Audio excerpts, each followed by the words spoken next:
Bonjour à tous, c'est avec plaisir que je vous retrouve dans mon potager pour une nouvelle vidéo sur un sujet ô combien brûlant dans cette période, dans ce froid hivernal. Il y a même quelques flocons qui tombent autour de moi.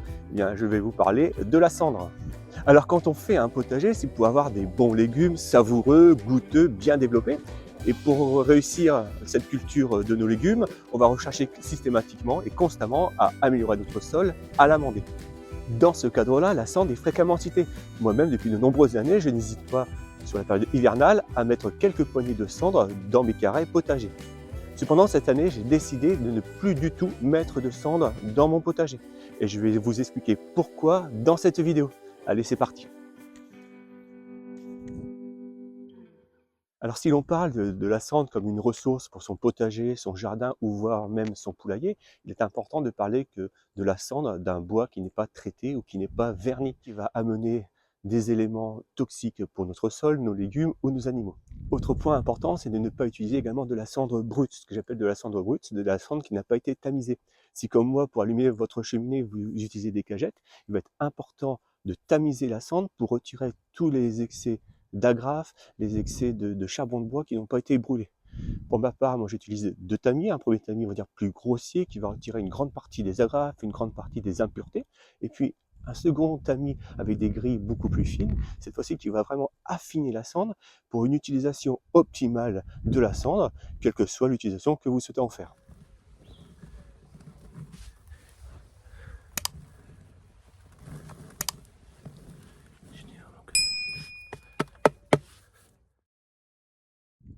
Alors la cendre est-elle un engrais ou un amendement? Par cette question qui semble toute simple et toute facile à répondre, il suffit de faire des recherches et quelques recherches sur internet pour se rendre compte que c'est plus complexe qu'il n'y paraît. On peut définir un amendement par un apport qui va améliorer une structure et la structure biologique ou physique d'un sol. Un exemple type d'amendement, ça va être le fumier que l'on va incorporer en automne ou en hiver. Contre l'engrais, il s'agit d'un apport de nutriments pour nos plants ou pour nos légumes. Et là, je vais vous parler de ces trois fameuses lettres N, P, K. On pourrait même rajouter le O pour oxygène. Le N, ça va être l'azote. Le P, ça va être le phosphore. Et puis le K, ça va être le potassium. Sachant cela, de quoi est composée la cendre? On va déjà totalement écarter l'azote. La cendre n'en contient pas. On ne pourra pas donc utiliser la cendre comme un engrais azoté, exemple purin d'ortie, pour nos légumes. La cendre est composée pour l'essentiel de calcium et de potassium. On pourra donc utiliser la cendre dans notre potager pour des légumes qui ont un besoin éventuellement de potasse importante. Je pense particulièrement soit aux pommes de terre ou soit à certains légumes racines comme les carottes ou les betteraves. Et donc au final, et pour ma part, j'estime que la cendre n'est pas un engrais, elle ne contient pas d'azote, donc c'est pour moi c'est pas un engrais on va dire complet, mais je vais plutôt l'utiliser comme un amendement qui va permettre d'améliorer une structure on va dire biologique ou physique d'un sol.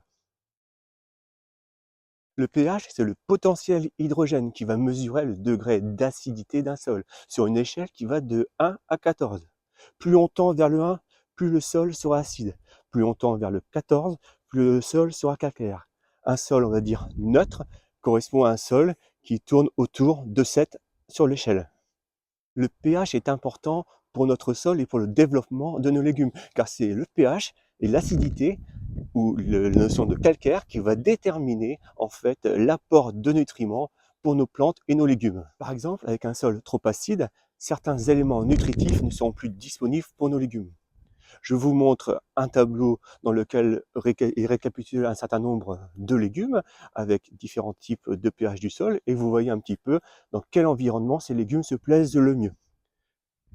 Alors si je vous parle de tout ça, c'est qu'en fait la cendre a un pH très élevé, proche de 12. Il va descendre à 9 au bout de quelques mois de non-utilisation, mais étaler de la cendre dans son potager va automatiquement augmenter le pH de votre sol, le rendre beaucoup plus alcalin, et donc il est primordial de bien connaître le pH de ce sol avant de décider d'amender son potager avec de la cendre de sa cheminée ou de son poêle à bois.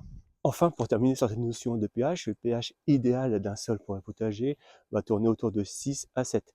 C'est sur cette échelle 6-7 que l'ensemble des nutriments nécessaires à nos légumes seront véritablement disponibles. Cette prise de conscience que j'ai eue récemment sur cette notion de pH du sol, de connaissance du pH du sol, m'a amené à déterminer quel était le pH du sol. Et là, je vous montre tout de suite comment j'ai procédé. Alors déterminer le pH de son sol, c'est très simple, il vous faut en fait simplement 3 éléments. Le premier élément, ce sont des bandelettes d'analyse de pH avec l'échelle de 1 à 14 qui va vous déterminer à partir de la couleur qui en ressortira quel est le degré d'acidité ou de calcaire de votre sol. Le deuxième élément, ça va être bien évidemment de la terre de votre sol. Enfin, troisième élément, c'est de l'eau déminéralisée. L'eau déminéralisée en fait a un pH neutre, 7, donc il ne va pas fausser les résultats. Et à partir de ces éléments-là, on va pouvoir tout à fait déterminer le pH de son sol. Alors la procédure, elle est très simple. Dans un premier temps, on va donc récupérer la terre à hauteur de bêche. Et puis après, on va donc mélanger cette terre à l'eau déminéralisée et on va laisser décanter quelques minutes le temps que l'eau s'éclaircisse. Une fois que l'eau est éclaircie, on va pouvoir donc mettre maintenant la bandelette dans l'eau et puis on va comparer maintenant la couleur de la bandelette par rapport à l'échelle qui va nous permettre de déterminer si le sol est beaucoup plus acide, neutre ou beaucoup plus calcaire.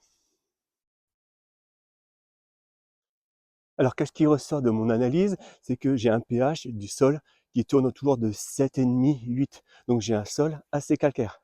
Alors si je continue à mettre de la cendre dans mon potager, je vais augmenter le pH de mon sol et donc à terme, je vais commencer à nuire au bon équilibre de mon sol et à nuire également au bon développement des légumes que je compte mettre en place.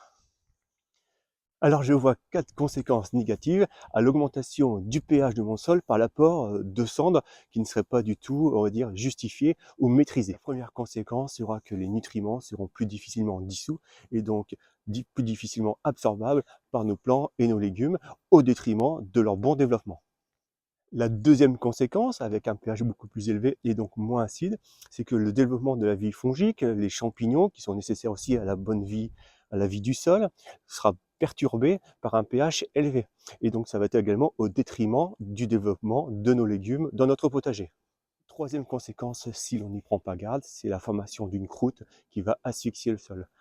Épandre de la cendre d'une manière, on va dire, non fluide, non aérée, et avoir une cendre un peu compacte va asphyxier le sol et ne pas permettre le bon développement des légumes et même également éventuellement l'asphyxie de la vie du sol dans notre potager. Le quatrième inconvénient par-delà, ce sera donc la disparition à terme de l'humus dans le sol, si important pour le développement de la vie du sol et de nos légumes.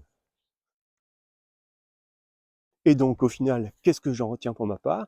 C'est que mon sol avec un pH élevé à 7,5, 8, il n'est plus question pour moi d'utiliser la cendre dans mon potager au risque d'augmenter encore, on va dire, l'aspect calcaire de mon sol et de nuire au final au développement de mes plants ou de mes légumes dans mon potager.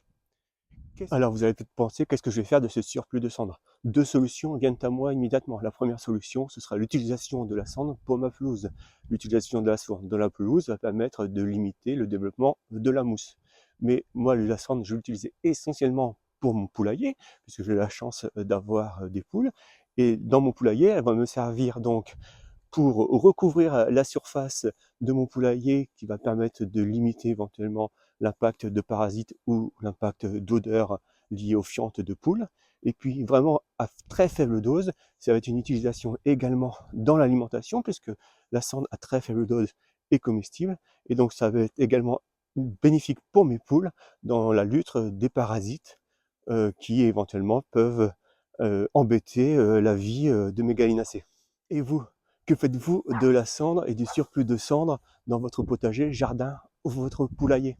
Je pense que quelle que soit l'utilisation que vous faites de la cendre, allez-y mollo sur son utilisation.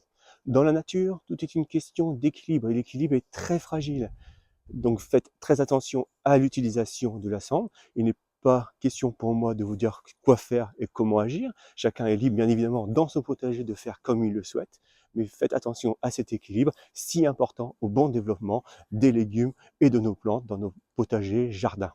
Et bien voilà, j'espère que cette vidéo vous aura plu. N'hésitez pas dans les commentaires un petit peu à me dire vous comment vous gérez la cendre dans votre potager, si vous estimez que je fais fausse route dans ma réflexion sur l'apport de cendre dans le potager. Je vous mets un petit peu d'une manière générale ce qui est préconisé en fonction du pH du sol sur l'apport de cendre dans le potager. Et puis moi je vous dis à plus dans de prochaines vidéos. Allez, ciao, bye.